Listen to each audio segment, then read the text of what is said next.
Hello everyone, welcome to Biocan. आज हम biological classification का थर्ड पार्ट जो है वो डिस्कस करने वाले हैं, जिसका नाम है प्रोटिस्टा। उससे पहले मैंने इंट्रोडक्शन और मोनेरा दोनों कवर किया है। अगर आपने वो वीडियो नहीं देखी तो आप मेरे चैनल पे देख सकते हैं। आज हमारा टॉपिक है प्रोटिस्टा। बेसिकली प्रोटिस्टा की बात करें तो प्रोटिस्टा के अंदर हम डिस्कस करते हैं सिंगल सेल्ड यूकैरियोट्स को। अब हम बात करेंगे प्रोटिस्टा की कुछ फीचर्स की। जो प्रोटिस्टा है, जो हमारा प्रोटिस्टा है वो मोस्टली एक्वेटिक होता है। एक्वेटिक मतलब जो पानी में ऑर्गेनिजम्स रहते हैं। उसके अलावा ये form link between plants, animals and fungi. इसका मतलब है कि जैसे इससे पहले जो कैटेगरी थी मोनेरा, वो प्रोकैरियोटिक थी और ये है यूकैरियोटिक। इससे आगे जो भी कैटेगरीज है, चाहे वो प्लांट्स है, एनिमल है या फंजाई है, वो सभी यूकैरियोटिक है। तो फिर डायरेक्टली हम कॉम्प्लेक्स यूकैरियोट को इंट्रोड्यूस नहीं कर सकते। इसलिए सबसे पहले आती है हमारे सिंगल सेल यूकैरियोट। इसलिए ये एज अ लिंक काम करते हैं बिटवीन मोनेरा जो प्रोटिस्टा है, जो प्रोकैरियोट्स है, और बिटवीन प्लांट एनिमल जो हमारे यूकैरियोट्स। इसके अलावा अगर हम इसकी कैटेगरी की बात करें, प्रोटिस्टा की कैटेगरीज की बात करें,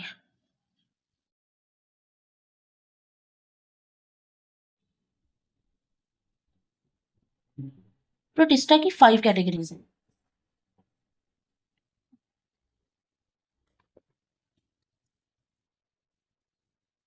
chrysophytes, dinoflagellates, euglenoids, slime mould, और लास्ट है हमारा प्रोटोजोम। अब हम इसको इंडिविजुअली स्टडी करेंगे कि ये है क्या। सबसे पहले हम बात करेंगे क्राइजोफाइट्स की। अगर मैं बात करूं क्राइजोफाइट्स, पहले मैं आपको ना मोड ऑफ न्यूट्रिशन बता देती हूँ। जो हमारे पहले दो हैं, क्राइजोफाइट्स और डाइनोफ्लैजिलेट्स, ये दोनों के दोनों हैं ऑटोट्रॉफिक, जो अपना खाना खुद बनाते हैं। अब लास्ट वाले दो हैं, ये स्लाइम मोल्ड और प्रोटोजोन, ये है हेट्रोट्रॉफिक, जो अपना खाना खुद नहीं बनाते। और सेंटर में आगे थर्ड वाला जो है यूग्लिनोइड, ये ऑटोट्रॉफिक और हेट्रोट्रॉफिक दोनों का इंटरमीडिएट होगा, तो ये मिक्सोट्रॉफिक होगा। मिक्सोट्रॉफिक का मतलब है ऑटोट्रॉफिक इन सनलाइट और यूवी लाइट, और in absence of sunlight they capture prey. मतलब क्या है, अगर तो सनलाइट है तो ये ऑटोट्रॉफिक, मतलब उससे ही खाना लेगा। और अगर कोई भी सनलाइट वगैरह अवेलेबल नहीं है तो ये क्या करेगा, ये छोटे छोटे ऑर्गेनिजम्स को कैप्चर करेगा अपनी एनर्जी की रिक्वायरमेंट के लिए। तो हम सभी कैटेगरीज को इंडिविजुअली स्टडी करेंगे। पहले जो हमारी कैटेगरी है वो है क्राइजोफाइट्स। क्राइजोफाइट्स की बात करूं तो बेसिकली क्राइजोफाइट्स में हमारे आ जाते हैं डायटम्स और ग्रीन एल्गी। ग्रीन एल्गी को हम डेस्मिड भी बोल देते हैं। उसके बाद मैंने आपको पहले बताया था कि ये एक्वेटिक है। अगर मैं इसकी शेप वगैरह की बात करूं तो इसकी शेप कुछ ऐसी है। ऐसे दो शेल्स हैं जो एक दूसरे, और ये जो शेल्स हैं, ये दोनों शेल्स जो हैं वो सिलिका से बनती हैं। सिलिका से बनने की वजह से ये इंडेस्ट्रक्टेबल है, ये आसानी से टूटते नहीं हैं। उसके अलावा मैं बात करूं, जो ये सिलिका, ये मैं डायटम्स की बात कर रही हूँ, जो ये डायटम है ये मिलियंस ऑफ ईयर्स तक अपने जो हैबिटेट है वहां पे एक्यूमुलेट होते रहते हैं। उस एक्यूमुलेशन को हम क्या बोल देते हैं, डायटोमिशियस अर्थ। और उसका काम क्या है, वो डायटोमिशियस अर्थ हमारी पॉलिशिंग,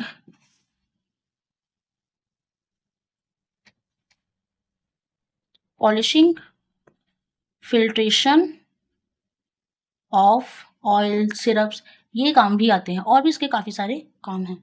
उसके अलावा मैं बात करूं अगर डाइनोफ्लैजिलेट्स की, इसके नाम से ही क्लियर है कि इसमें बहुत सारे फ्लैजिलास होंगे। जो हमारे डाइनोफ्लैजिलेट्स हैं ये अलग अलग कलर्स में प्रेजेंट होते हैं, जैसे yellow, orange, red, brown, blue, बहुत सारे कलर्स में। उसके अलावा इनके पास सेलुलोसिक प्लेट्स भी होती हैं, सेलुलोसिक प्लेट्स। अगर मैं इसकी बात करूं इसकी फ्लैजिला की, डाइफ्लैजिलेट मतलब 2 फ्लैजिलास। अब अगर मैं बताऊं कि ये फ्लैजिलास कैसे प्रेजेंट होते हैं, तो जैसे मान लीजिए ये इसकी शेप है, मैं एक रफ डायग्राम आपको समझाने के लिए बना देती हूँ। जैसे मान लीजिए ये इसकी शेप है, तो जो इसके फ्लैजिलास होंगे वो कुछ एक यहाँ से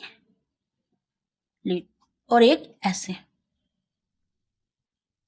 ऐसे इसके 2 फ्लैजिलास होंगे, एक लॉन्गिट्यूनल और दूसरा ट्रांसवर्स। अब अगर मैं इसकी एग्जांपल की बात करूं तो इसकी एग्जांपल है गॉर्नियोलेक्स। अब गॉर्नियोलेक्स को हम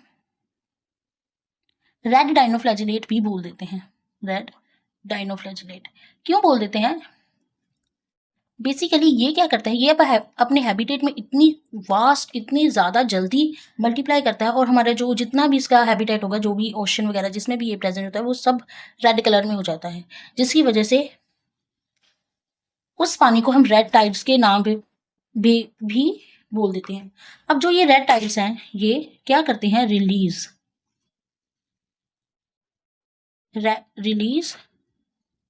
टॉक्सिन, ये टॉक्सिन रिलीज करते हैं, ठीक है।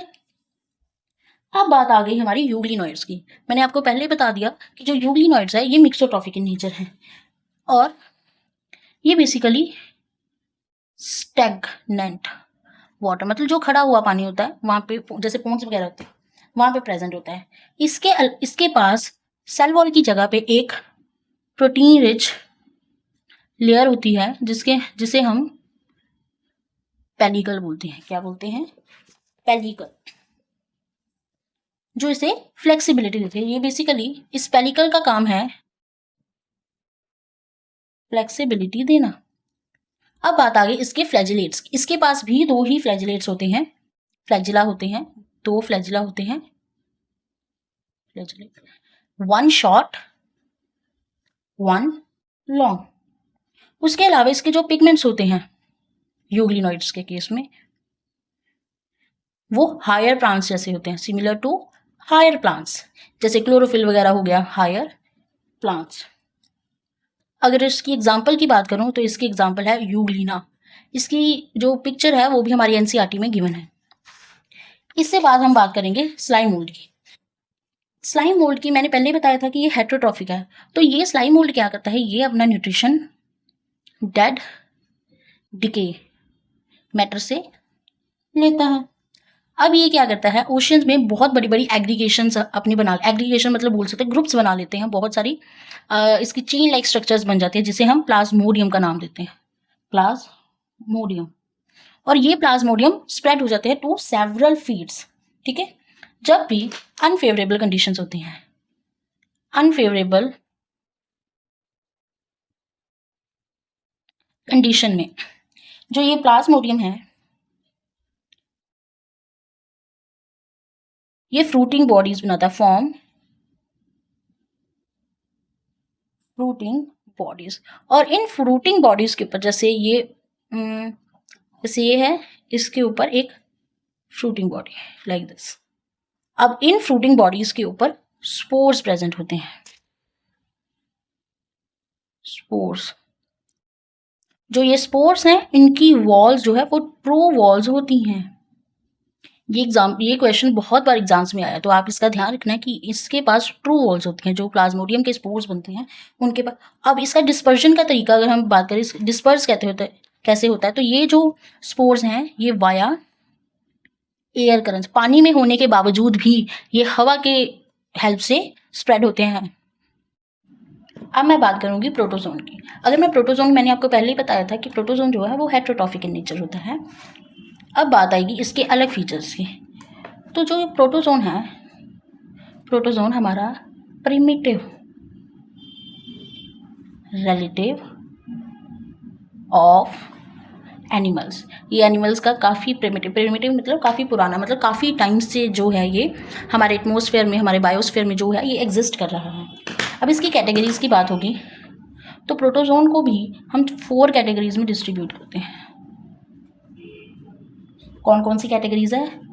एमीबॉइड, फ्लैजिलेटेड,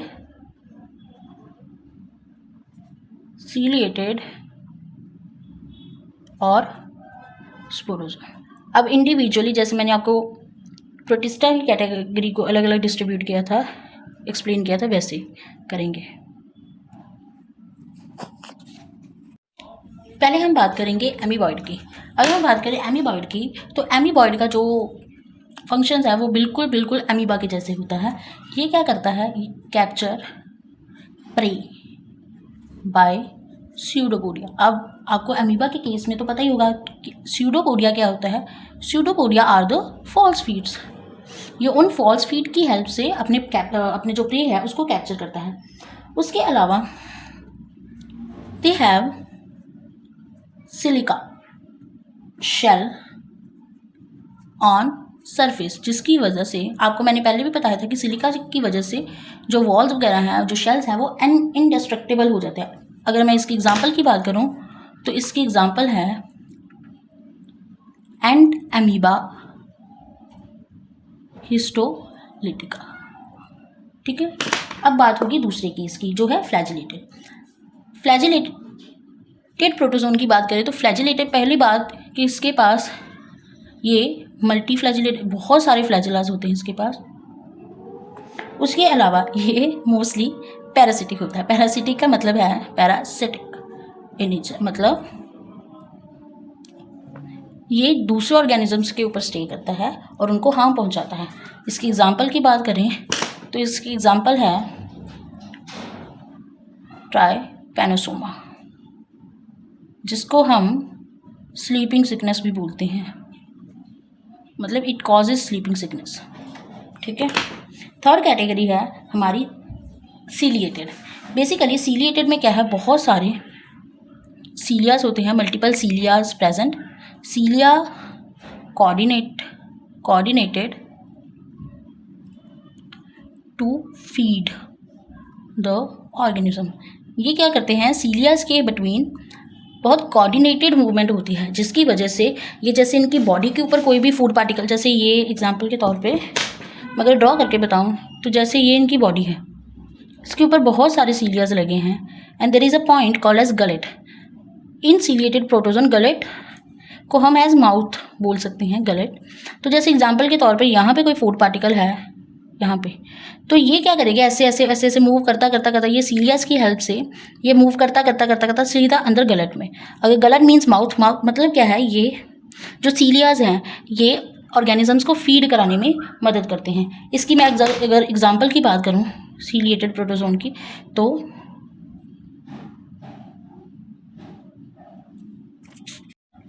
अगर मैं इसकी एग्जांपल की बात करूँ तो पैरामीशियम इसकी एग्जांपल है। अब हमारी लास्ट कैटेगरी है स्पोरोजोन। स्पोरोजोन की बात करें तो स्पोरोजोन के पास have infectious spore like stage. इनकी इनका लाइफ साइकिल होता है उनमें एक स्पेसिफिक स्टेज होती है जो कि हमारी इन्फेक्शियस होती है। जैसे अगर हम बात करें मलेरिया की, तो मलेरिया किससे कॉज होता है, प्लाज्मोडियम से। याद रखना कि हमने एक और यहाँ पे प्लाज्मोडियम पढ़ा है, हमने पीछे भी प्लाज्मोडियम पढ़ा है in case of slime mould, तो दोनों में कंफ्यूज नहीं होना। बेसिकली प्लाज्मोडियम की लाइफ साइकिल जो कि हमारा मलेरिया कॉज करते हैं, जो मलेरिया कॉज करने के लिए जो स्पोर्स चाहिए वो देखा जाए तो वो जो स्पोर्स होते हैं वो इन्फेक्शियस होते हैं फॉर द ह्यूमन बीइंग, इसीलिए इसे हम स्पोरोजोन जो है बोल सकते हैं कि जो स्पोरोजोन है उनकी लाइफ साइकिल में एक इन्फेक्शियस स्पोर लाइक स्टेज होती हैं। एग्जाम्पल मैंने आपको दे दिया इसका, प्लाज्मोडियम जो कॉज क्या करता है, हमारा malaria. Thank you for the topic. अगर आपको कोई भी डाउट है तो आप मेरे को कमेंट सेक्शन में बता सकते हैं ताकि मेरे को पता लगे कि आपको कुछ समझ भी आ रहा है कि नहीं।